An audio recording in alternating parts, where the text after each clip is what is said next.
Good morning, everybody. Good morning. All right, my name is Wayman Daniels, and I'm a public speaker, consultant slash da da da da da da. Got a lot of acronyms behind my name, right? I'm a former veteran, United States Navy, 88 to 1991, Persian vet. I also suffer with major anxiety, major depression, and PTSD. I am seeing a psychologist and a psychiatrist right now to balance me out. I had a mental health breakdown a couple years ago where I was institutionalized because I wasn't taking my meds. I stopped taking my meds because I thought I didn't need them.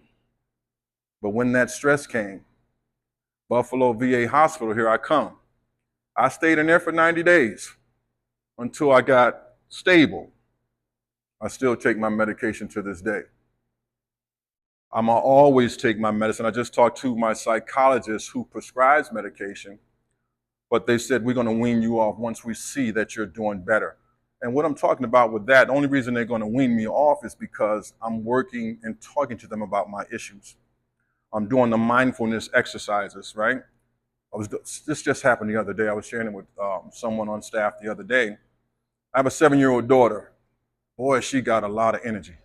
I mean, boom, boom, all day, every day. If you got PTSD, you know that's going to drive you crazy.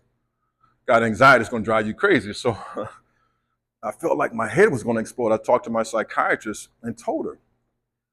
And I just said, I feel like I was going to have another breakdown. She says, Wayman, let's go back. I said, okay, let's go back. Go back to the event.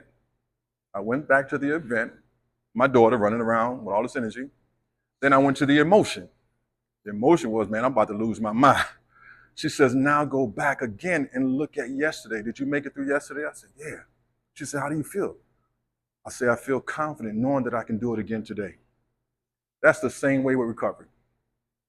I don't care what might be going on in your head, how these voices, I know the voices talk because I still deal with it today after 6 years of being of sobriety. The thought to come back like, yo, bro, you need to celebrate. But I got the victory yesterday. I'm not listening to you. I'm going to keep on doing what I'm going to do. I got to keep on pushing forward. So just give you a small synopsis of my life and just want to let you know. And matter of fact, believe it or not, I was here before they remodeled. I was in this place right here 20 years ago, man. I'll never forget it. And I used to jump the fence. That's when they had another fence up here. I would jump the fence, because I was a bona fide addict. And addicts do addict things, right? And as soon as they leave, because at that time they were leaving at 11 o'clock, 11:05, I'm over the fence, I'll be back by 5:30. I'm laughing at it now. But when you look at addiction will make us look like a fool. It would have us doing some real stupid stuff, bro. I'll never forget, as a man, I was very prideful, out there soliciting money, asking people, can they give me money? Telling bona fide lies, my car ran out of gas, I got a gas can in the middle of the street, I didn't even have a car. But the addiction said, man, this is the only way you got to get your hustle on, get some money so you can take care of your needs. So I did that for a while, but then I was involved in gangs. I did the gang thing because, again, I thought that they loved me. Because when you're looking for love, you go to subgroups. If you believe that you're not getting it at home. So I joined the gangs. As you can see how I end up going to prison. Joined the gangs, did that for a while, and then one of my so-called homeboys introduced me to crack cocaine. And I thought that I can just do it one time. No, I was one of those who couldn't do it one time and go to work. I loved crack cocaine so much than my job and my family that I pursued it with vigor. I would lay down and go to sleep thinking about how I'm gonna make my next move the next day. I quit my job because I was afraid I was gonna miss something. I had my son lie to my mother and say somebody put a gun to my head so I can get some drugs so I can pay a debt. This is what addiction does. Addiction from the lexicon's perspective is a slave. That's what addiction means. If you even look at social media calls those that are on social media as users. What do they call us? Users.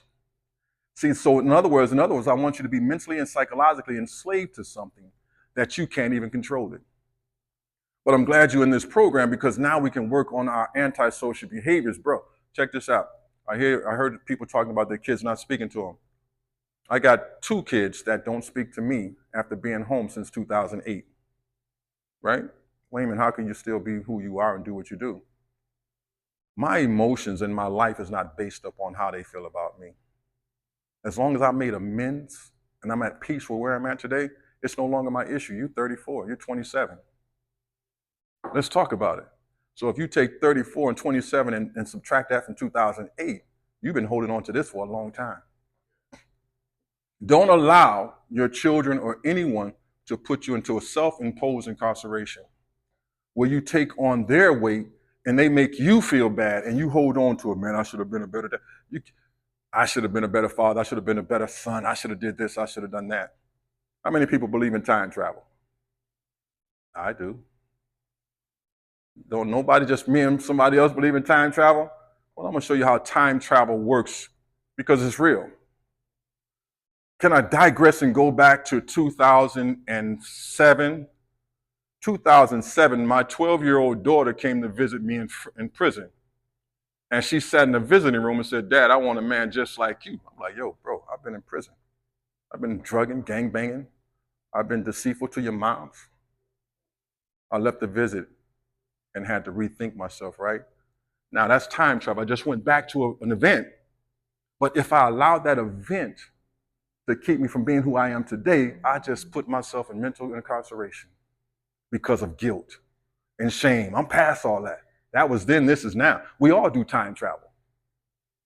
We all do it. I heard someone talk about their kids went back and did time travel because of certain circumstances, right? When you go to time travel about the events and circumstances in your life, do not allow it to put you in prison. I can remember, I'm just going to use this as a metaphor so you can visualize what I'm talking about. You walk into that jail cell.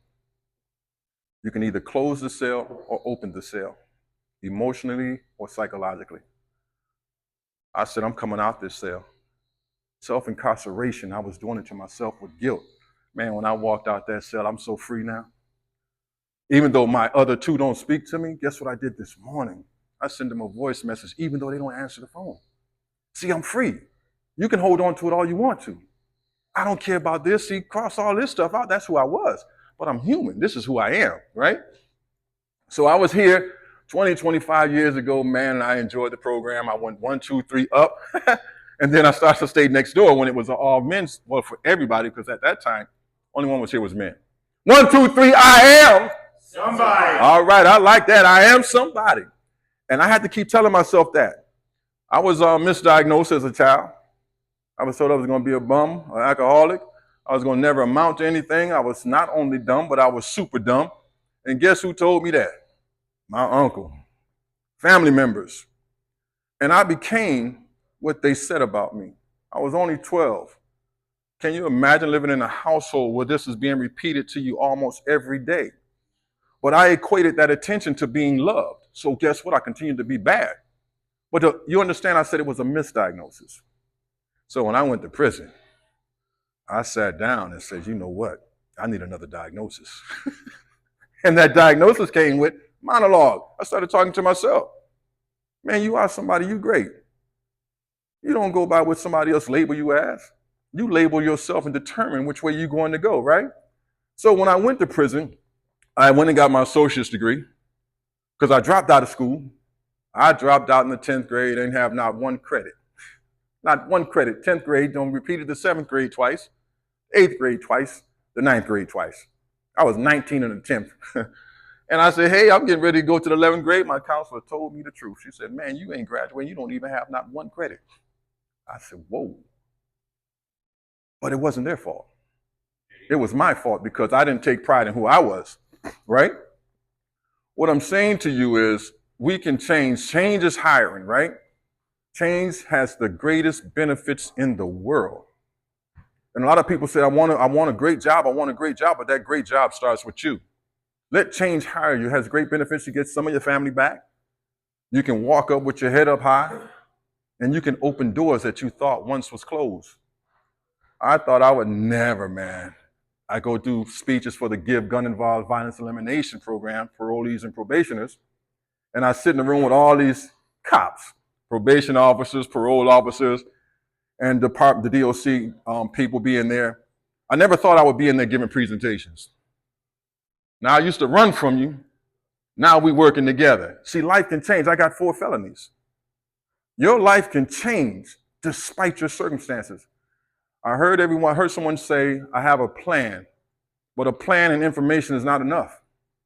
Take that information and that plan, and now let's do execution. Everybody has a plan. Everyone has information. But where's the execution? I would never be here where I'm at today if I never executed. I got a 7-year-old daughter, bro. And I was trying to invite her into my adult world. London, you should know better. You need to do this, you need to do that, right? My psychologist says, Wayman, she's only 7. She's not thinking like you. Go into her world. I had to go into my baby's world. So now we playing, we having fun, we doing a lot of things. Gave her a kiss this morning before she goes to school.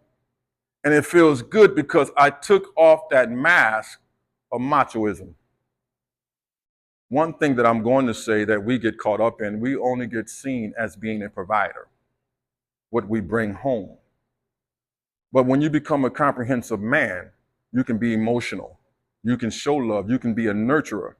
But we refuse to do that because we get caught up in the title of a man, what the system say or the world say how we should be. We say we don't cry, but believe it or not, we do. Every time I picked up a drug, I was crying. Every time I picked up some alcohol, I was crying. Every time I was fighting, I was crying. I might not have been crying physically, but internally I was crying. When I used to go, I'll never forget this, brothers, and this is God's honest truth. I had got a lawsuit settlement, and my mother was holding my money. I'm still on drugs, trying to hide it from my mom, but you can't hide it. So about 1 o'clock in the morning, I go to her house. I say, yo, let me get my money. I need it. She wouldn't give it to me. And I'll never forget what she said to me. She says, you can beat me up, do anything to me, but I'm not giving you this money. Man, I cried. I got in my car and I cried. The next day I said, Mom, why did you say that? She says, because you're on drugs. I don't know what you're capable of doing. Brothers, I will never forget that as long as I live. How I hurt my family, how I hurt my mother, how I hurt my first 3 kids, how I even hurt myself. What I'm saying to you, what we do does affect others. But the most important thing that we can do now is have a relationship with ourselves. Because it starts with you. How do you have a relationship with yourself? Learn how to love yourself. I read books, I watch videos on how to become a better husband, a better father, a better son. I work in the community. I changed. As a matter of fact, when I leave here, I'm going to the library to get the news clipping of my crime so I can show other people. I have my mugshot. But it's not about that. It's about us being overcomers. I am? Somebody. All right, guys, I certainly appreciate you. I have a lot more to say, but I know you guys are hungry because I smell that oink oink in the back, and I definitely want me some. If you have any questions, please feel free to ask me. If not, you can have breakfast. Can we get a round of applause for open mic communication? Yeah!